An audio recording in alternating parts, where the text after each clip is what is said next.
Hello everybody, Bob6983 here, and we are back for some more Pokemon Emerald. In the last episode, we finally caught the last of the 3 box legendaries, which was Rayquaza.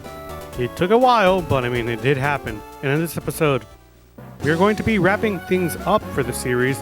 Not all the way though, we're just going to be doing the majority of the things that we're going to need to show off.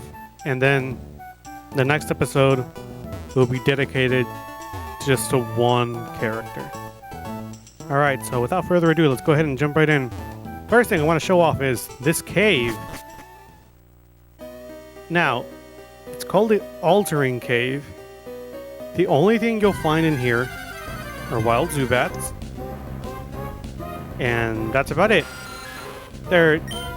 This area doesn't even have items, it's just a very small cave. That's just about it. It opens up after you beat the Elite Four. However, if you were to be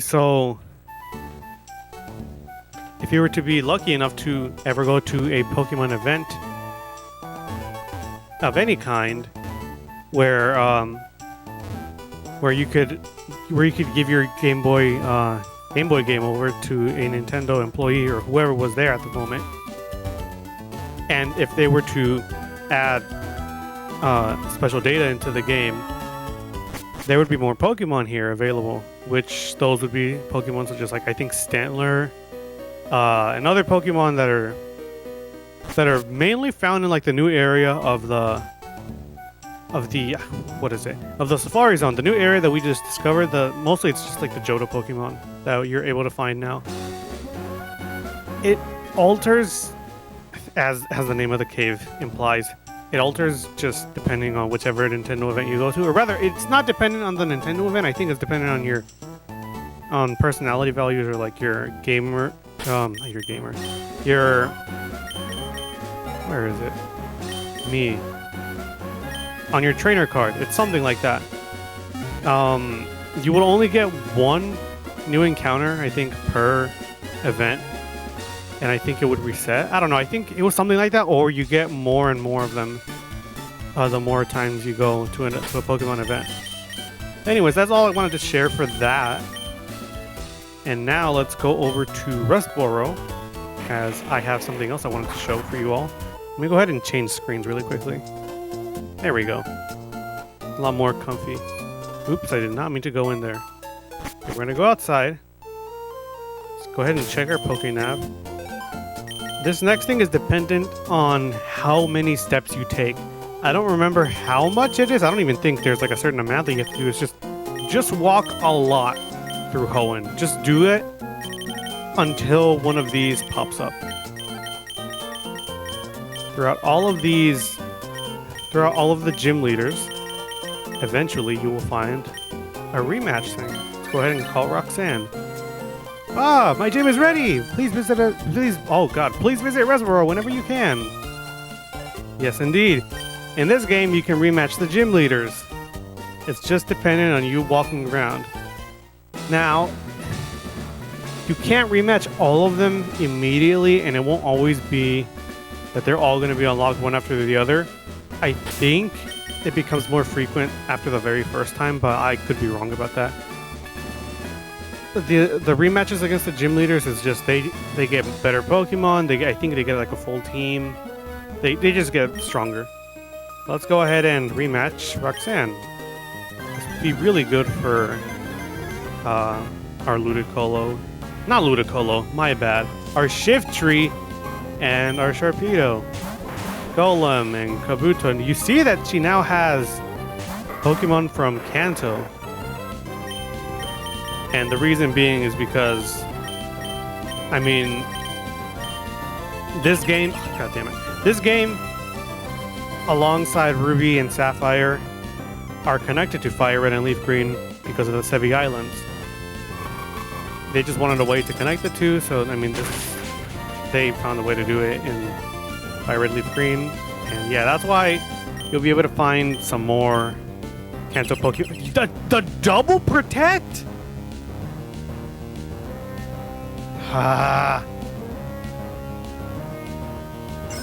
Yeah, that's... God damn it. Now we have to... I didn't want to focus on Kabuto, but I guess we have to.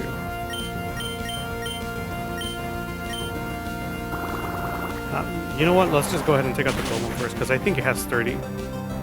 Never mind, it doesn't have 30. Interesting. Let's hope this takes out the Kabuto, though. Onyx! Neat. It's unfortunate that Purple Pass was not in this generation. It's just one generation too late. Another Sword Dance. We may as well just target the Kabuto now. But yeah, you can go ahead and rematch each new gym leader, or not new gym leader, each of the gym leaders, and they'll have a new boss. God damn it. They'll have a new battle for you. Good lord, English come out of my mouth. It's right there. You could say it. You could speak it. It's right there. Just get it all out. There's our signature Pokemon, the Nose Pass. Nose Pass. Speaking of Nose Pass, I used one once just to see how it would go, and I used it in Gen 4. I love Probopass as a defensive Pokemon. Even though it has kind of sucky stats for attacking, it's so defensive. It's so good. So if you ever get a chance to use a Nose Pass past Generation 3, I highly recommend it. You may be surprised as to how good Nose Pass is. Or rather Probopass technically, I guess, but you know. Nose Pass and Probopass are basically one and the same. It's just one evolves from the other. Speaking of, it's kind of neat how it evolves, because it evolves with an electromagnetic pulse or whatever. Which is only in certain areas, like in Mount Coronet, and the remake of this game is in New Mauville, which is the underground area that has like the electricity and whatnot. It's somewhat changed in Omega Ruby Alpha Sapphire. It's kind of neat. What's up there? Oh, we're gonna do the protects now? Fantastic. Yeah, you can go ahead and challenge each and every gym leader. It's not just set to certain gym leaders. You can challenge each and every one. Personally, I would have wanted to fight maybe Winona, maybe Watson. Tate and Liza would have been cool. Flannery would have been nice too. But I guess we got Roxanne. Nice and short and sweet. Simple. Yeah, you lose. You give us money. Brunch got a level. Right, with that out of the way, I guess the only other things that I kind of wanted to share were things that we've already gone over, which is just more of the Battle Frontier. I may as well just go through one of the facilities, or maybe two of them, just to go ahead and show you. I'm probably not going to speak throughout the entire thing because it's best experienced just by yourself. So I may do like a mini montage of me going through it, because sometimes they take a while to get through as well. If I go through one just like without doing cuts, it could definitely take a while. Let's go ahead and go to the Battle Frontier.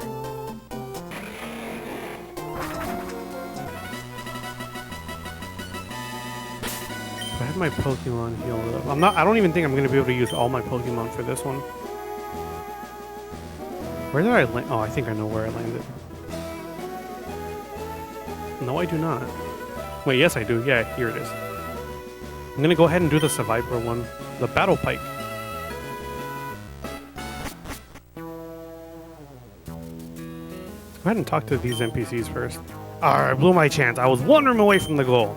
In this place, you better watch out for poison, freezing, and so on. Listen, listen. Don't you think that the special ability of Pokemon will be useful here? What do you have to say?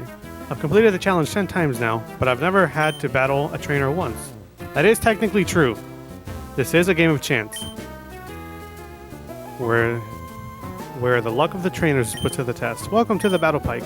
I am your guide to the Battle Pike. Would you like to take the Battle Choice Challenge? Yes. You have the choice of two courses, level 50 and open level. Which will you choose? I'll just do level 50. Please choose the 3 Pokemon you wish to enter into the challenge. I will be choosing...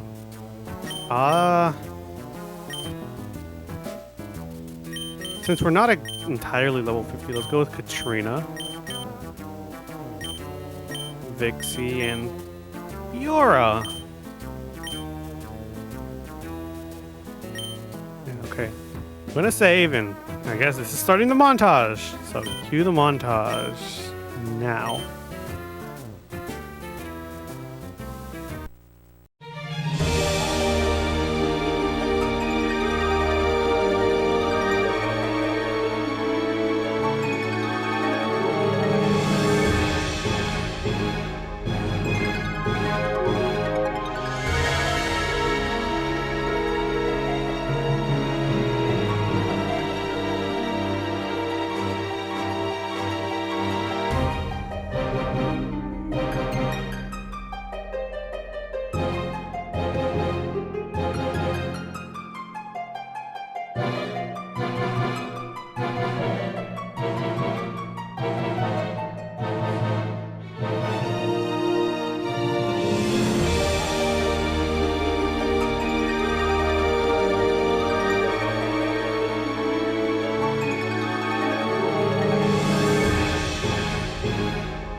Well, I'm back. However, I think I turned off my game too soon, is the thing. So I think I didn't get the battle points. But you all get the gist of it, more or less. That's how that one goes.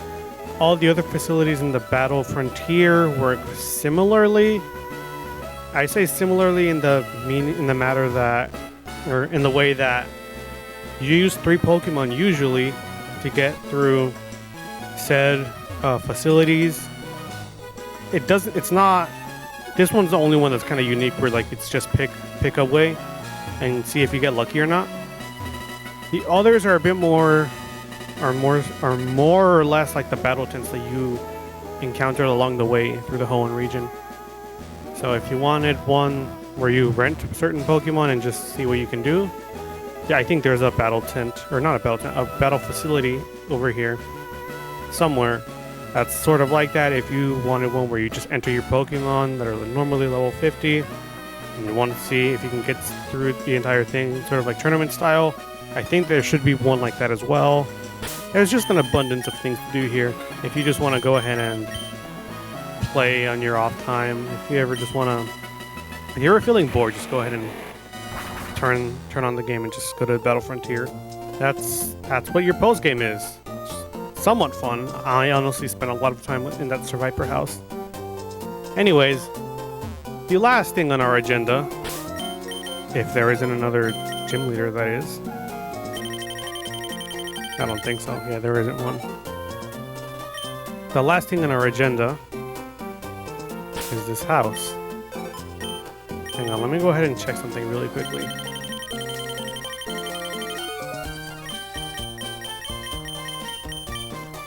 There is. Okay, Fisherman Elliot. Unfortunately, I can't rematch him right now. Anyways, this house is in fact Steven's house. The letter to Bob. I've decided to do a little soul searching and train on the road.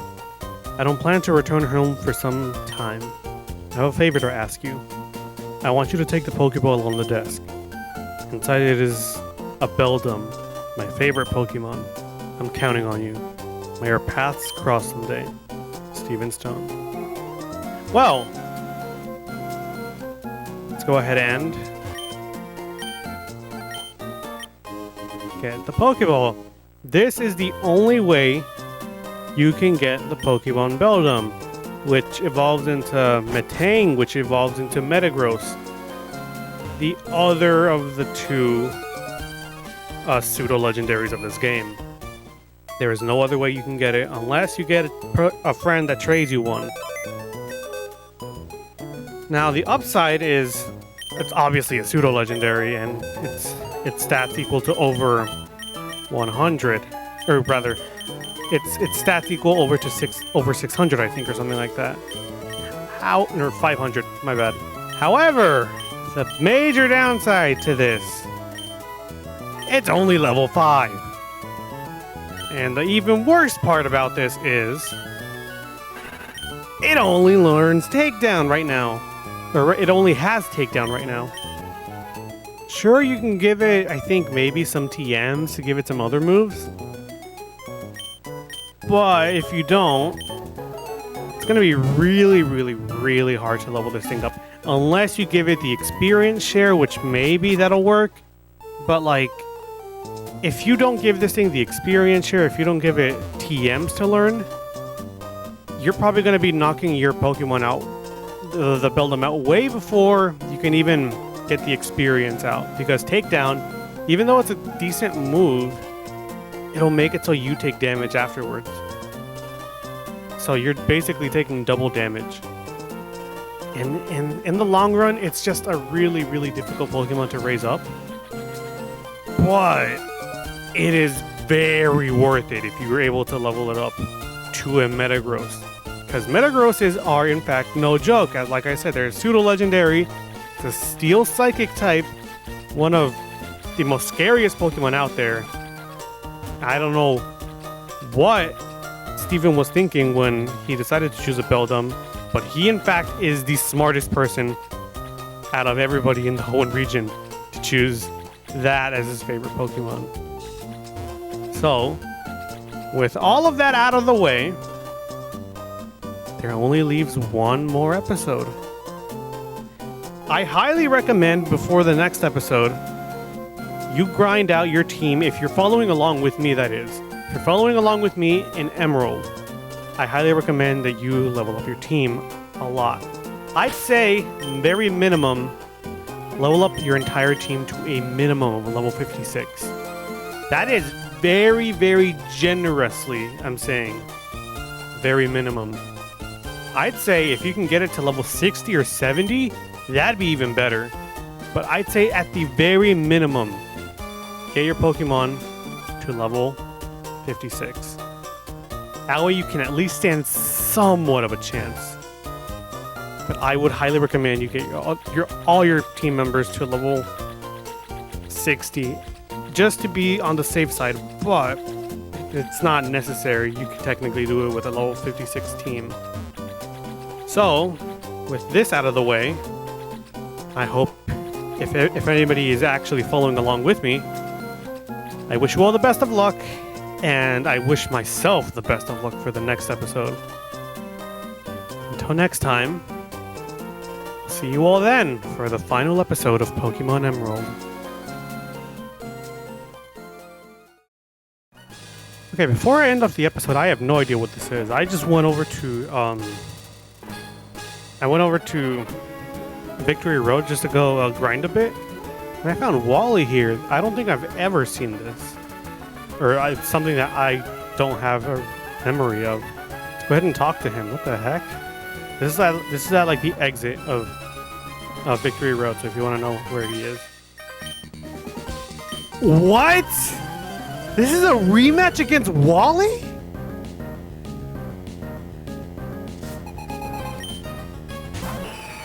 I don't ever remember this being here. Well, I guess we're doing a rematch against Wally. There it is. He said he's gotten much stronger. All right, let's see what Wally's got. 047 Altaria. Skull Bash. That's a normal type move. Blastoise can also learn that. It increases your defense, I think, for the very first turn. And then but on the second turn, it does a very powerful attack. That may be... I was going to say that may be better than Hyper Beam, but I think Hyper Beam is just stronger. I don't know if I want to go for Skull Bash. I think I'll hold off. Yeah. Roselia! I don't really know what I want to go for here. Maybe Vixie. That's so neat. I didn't know that. I didn't know that Wally had a rematch. That's so cool. I wasn't expecting to learn something new throughout this entire adventure, and look, lo and behold, I'm so glad that I was able to do this series and learn something new. I had no idea you could rematch Wally.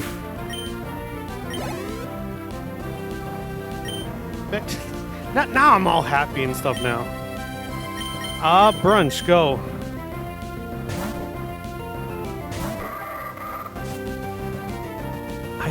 I really thought that they left Wally to just be the boss fight before Victory Road, but now I'm even more happy that they gave him more time to shine. This is so good. Oh no, Brunch, no. Oh, a full restore. Good for you, Wally. Come on, Brunch, you can do it. Brunch, come on. You had it.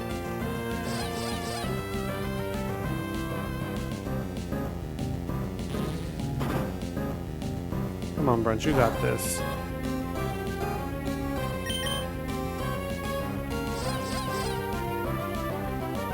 Brunch, that's the third time.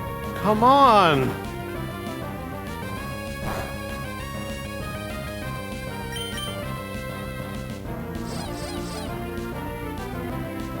There we go. Finally getting an attack in. Not going to do as much as the last time, unfortunately. Assist? What?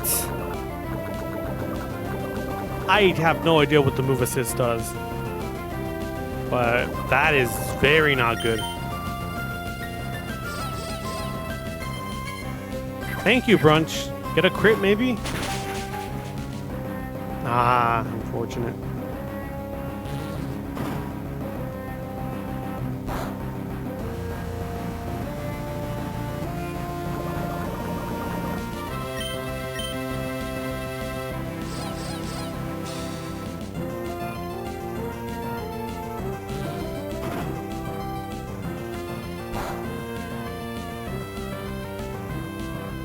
Well, at least it's good to know that finally Wally has even more time to shine in this game.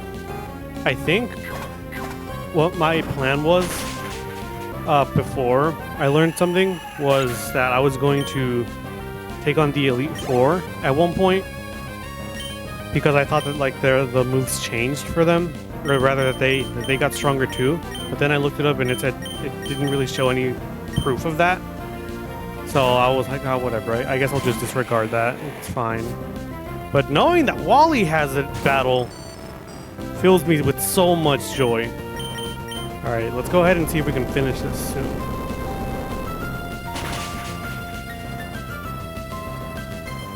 I probably should have sent out Fiora to do that because Fiora needs to get to level 56 for that Earthquake.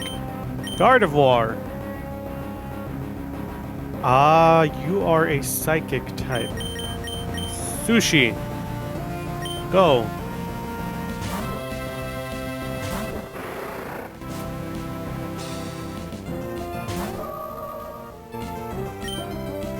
Use Crunch. There you go, buddy. Ooh, we didn't knock her out just yet. Knowing Wally or knowing normal fights in this game. Yep, there's the full restore.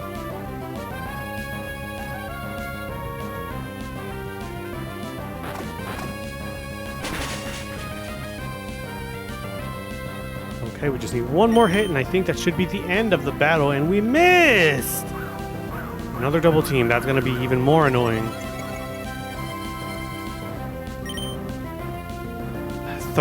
Second miss? I was gonna say a third miss, but it's not a third. Sushi, you may want to finish this now!